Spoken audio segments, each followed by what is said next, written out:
12 मे. कोणत्याही परिस्थितीत वृत्ती स्थिर ठेवावी. अमानित्व हा देहाचा धर्म आहे. दुसऱ्याचा मोठेपणा राखून आपला मोठेपणा वाढवावा.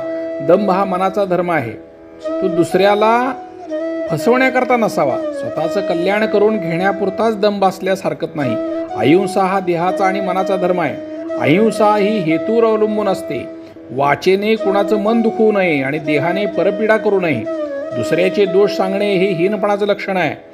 लौकिकातला मोठेपणा एका जन्मात घात करतो आणि दंभ आणि हिंसा अनेक जन्मांचा घात करतात. द्वेषामुळे हिंसा घडते, म्हणून आपण कोणाचाही द्वेष करू नये.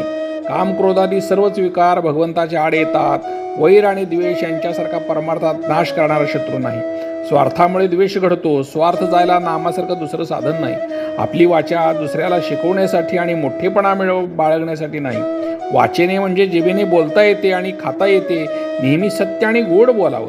खाण्याच्या बाबतीत जीभ आपल्याला ताब्यात ठेवावी.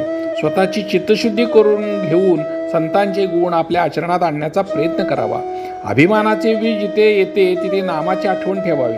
हिरण्यकश्यपूच्या ठिकाणी देखील भगवंत नव्हता असं नाही.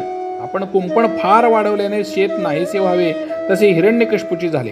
स्वतःच्या ठिकाणी भगवंत आहे हे हिरण्यकश्यपू अभिमानाने विसरला. त्यामुळे भगवंताला खांबात दिसावे लागले. प्रल्हाद म्हणाला, नाम नाही सोडणार असं म्हणाला.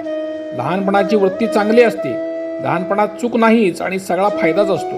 भगवंताजवळ आपण लहान मूल झाल्याशिवाय त्याला कृपेचा पाना फुटणार नाही. म्हणून आपण भगवंतापाशी लहान व्हावं. लहानपण हे वयावर अवलंबून नसून आपल्या वृत्तीवर अवलंबून असतं. कोणाही विषयी वाईट विचार न मनात आणून नयेत.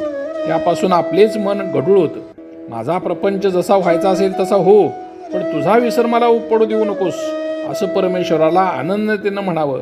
मला खात्री आहे तो तुमच्या साह्याला आल्या वाचून राहणार नाही. वृत्ती स्थिर करण्यासाठी तिला स्थिर वस्तूवर चिकटून ठेवलं पाहिजे. श्रीराम जय राम जय जय राम.